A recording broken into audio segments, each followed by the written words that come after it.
안녕하세요. 이영권 변호사입니다. 이번에는 상속 포기와 한정 승인에 대해서 한번 말씀드려 보겠습니다. 이제 상속 포기와 한정 승인의 경우에는 보통 물려받을 재산보다 채무가 더 많은 경우에 이루어지게 됩니다. 제가 가정법원에 근무할 때도 보면 상속 사건들을 이렇게 많이 들어오는데 그 중에서 가장 많이 들어오는 사건이 상속 포기하고 한정 승인 사건이었어요. 그러니까 실제로는 재산을 물려받는 경우보다는 상속 포기를 해가지고 채무에서 벗어나려고 하는 경우가 훨씬 더 많은 거죠. 근데 이제 상속 포기와 한정 승인은 절차가 간단하기는 하지만 이거 혹시라도 이게 잘못하거나 아니면 어떻게 기한을 도과해서 간과가 돼버리면은 부모님으로부터 물려받은 채무를 모두 떠안게 되는 이제 큰 문제가 생기기 때문에 이런 부분은 굉장히 신중하게 알아보시고 결정을 하셔야 될 그런 문제라고 생각을 합니다. 이제 상속이라고 하는 게 개시가 되면 보통 이제 상속인들은 세 가지를 이제 선택을 해야 됩니다. 첫째로는 이제 상속을 이제 승인하는 것이고, 둘째로는 포기하는 것이고, 셋째로는 한정 승인을 해야 되는 것이죠. 이 모든 과정은 3개월 내로 이루어져야 됩니다. 3개월이라고 하는 것은 법문상으로는 이제 사망 사실을 안 날로부터 3개월 내 상속의 승인 또는 포기 또는 한정 승인이 이루어져야 되는데, 이제 상속의 승인에 대해서는 특별히 행동을 취할 필요가 없습니다. 아무것도 안 하고 3개월이 지나면 자동으로 상속이 승인되게 됩니다. 그러면 이제 모든 재산과 채무가 상속인에게 이전이 되는 것이죠. 상속 포기의 경우에는 3개월 내로 가정법원에 포기를 해야 됩니다. 그래서 상속 포기라고 하는 의사표시는 법원에다가 하는 의사표시고 상속인들 사이에서 이루어지는 것은 아니거든요. 그래서 상속인들 사이에서 어떤 특정 재산에 대해서 나는 이건 포기할게 이렇게 하는 것은 상속 포기라고 하지 않고 일종의 상속재산 분할의 일종이라고 봅니다. 그리고 이제 한정 승인이라고 하는 것은 좀 특별한 개념인데요. 망인으로부터 내가 물려받은 재산의 범위 내에서만 책임을 지겠다라는 이제 그런 의사표시를 말하는 것입니다. 이것도 마찬가지로 가정법원의 의사표시를 통해서 이루어져야 되고, 다만 이제 한정 승인의 경우에는 두 가지로 나눴습니다.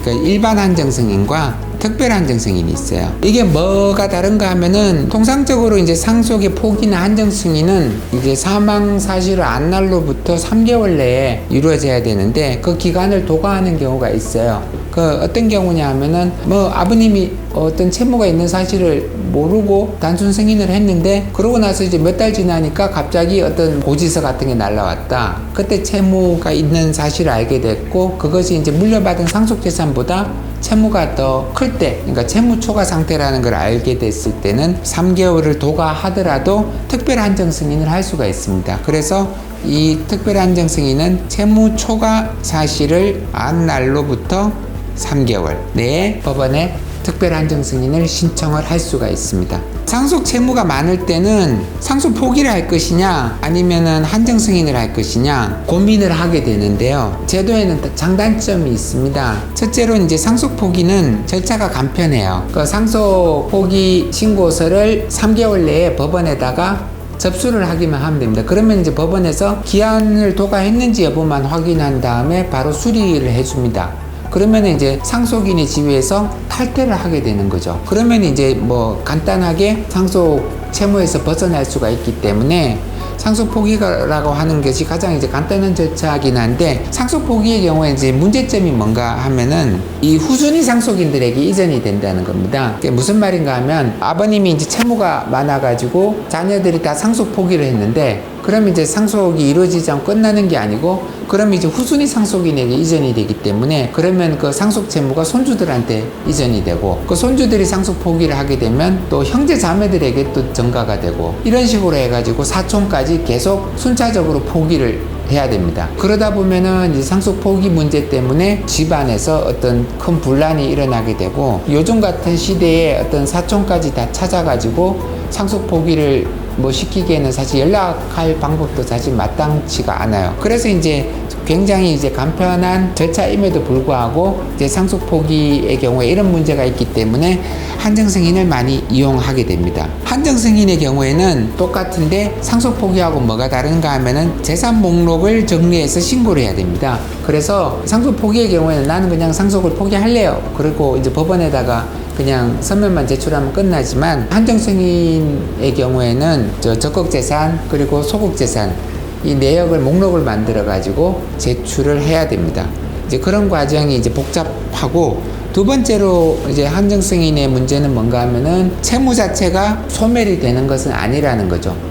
뭔가 하면은 채무를 떠안기는 떠안되 망인으로부터 상속받은 재산의 범위 내에서만 채무를 떠안는 거기 때문에 거기에 대한 어떤 청산 절차가 진행이 될 수도 있다고 봅니다. 만약에 이제 적극 재산이 하나도 없는 경우라고 하면은 청산이 이루어질 필요는 없겠죠. 하지만 뭐 재산이 1억이고 채무가 2억이다 이렇게 하면은 채권자들 사이에 그 1억의 재산을 가지고 이제 청산 절차가 이루어져야 되기 때문에 이제 그런 부분이 이루어져야 됩니다. 하지만 한정 승인 의 경우에는 후순위 상속인에게 전가가 되지 않습니다. 그래서 이제 그 상태로 이제 상속이 완료가 되는 점이 가장 중요한 점이라고 할 수 있겠습니다. 그래서 상속 포기를 하게 되면 1순위 상속인이 포기하면 2순위 상속인으로 넘어가고 이렇게 되지만 한정 승인의 경우에는 일단 한정 승인도 상속을 받은 거기 때문에 거기서 상속 절차가 종결이 되게 됩니다. 그리고 보통 이제 상속과 관련해 가지고 상속 포기와 상속 재산 분할의 차이에 대해서 한번 짚고 넘어가야 될 것 같은데, 이런 경우가 있어요. 만약에 아버님이 돌아가셔 가지고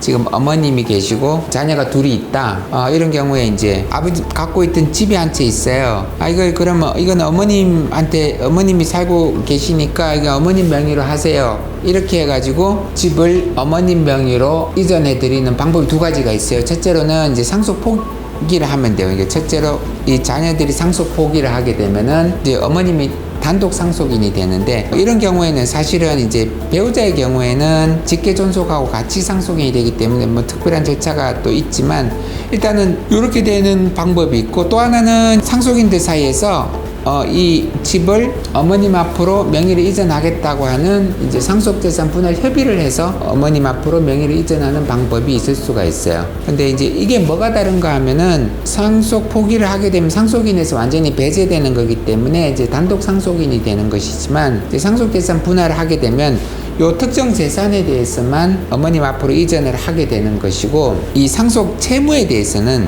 이전이 이루어지지가 않습니다. 그래서 이제 그런 문제가 발생을 할 수가 있고, 또 하나 문제는 뭔가 하면은 상속인이 채무 초과일 때 만약에 장남이 사업에 실패해 가지고 빚을 많이 지고 있어요. 이런 경우에 이제 상속을 받을 재산에 대해 가지고 이제 채권자들이 이제 집행을 할 수가 있는 재산이 되는데, 이걸 이제 상속재산 분할 협의를 통해 가지고 본인은 빠지고 어머님 앞으로 이전을 했다라고 한다 그러면은 채권자들에 의해 가지고 이 상속재산 분할 협의에 대해서 사회행위 취소가 들어올 수가 있습니다. 하지만 이제 상속 포기를 하는 경우에는 어차피 본인이 이제 상속인의 지위에서 벗어나는 거기 때문에 사회행위 취소의 요건에 해당이 되지 않습니다. 그래서 이제 상속인들 사이에서 본인이 채무가 많아가지고 내가 상속에서 벗어나야 되겠다 이렇게 할 때는 상속재산 분할 협의에 의해 가지고 명의를 이전하면은 나중에 법적으로 큰 문제가 생길 수 있고, 상속 포기를 하는 것이 가장 깔끔한 해결 방법이라고 할 수가 있겠습니다. 마지막으로 상속 포기와 한정 승인을 결합하는 것이 이제 요즘은 이제 가장 통상적인 방법이라고 할 수가 있겠는데, 보통 이렇게들 많이 해요. 이게 아버님이 돌아가시고 이 상속 재산 중에서 이제 소국 재산 채무가 더 많을 경우에 이걸 이제 아까처럼 이 상속인 3명이 다 상속 포기를 하게 되면 후순위로 넘어가고, 또 한정 승인을 하게 되면 이 모든 상속인이 다 한정 승인에 대한 어떤 재산 목록 작성 의무라든지 채무 분담이라든지 청산 의무를 같이 짊어지게 되기 때문에 보통 이런 경우는 이렇게들 많이 하면, 요즘 가장 많이 이루어지는 방식은 그 중에서 이제 한정 승인을 할 사람을 한 명 정하고 나머지는 상속 포기를 해버리는 방법이 있습니다. 그러면은 이 상속인 중에서 동순위 상속인들 사이에서 2명은 상속 포기를 하고 1명은 한정 승인을 하면 이제 후순위로 넘어가지는 않게 돼요. 그리고 나서 그 중에서 대표 상속인 1인이 책임을 지고 상속 재산에 대해서 어떤 청산이라든지 이런 문제를 진행을 할 수가 있게 됩니다. 그래서 요즘은 이 방법을 가장 많이 쓰고 있는 것 같아요. 상속에 대해서 이제 상속 포기와 한정 승인에 대해서 일단은 기본적인 부분을 간단하게 말씀드렸는데 이해가 되셨으면 고맙겠습니다. 혹시라도 이 부분에 대해서 궁금하신 점이 있으면은 아래쪽으로 항상 문의를 해주시면 제가 답해 드리겠습니다. 예, 감사합니다.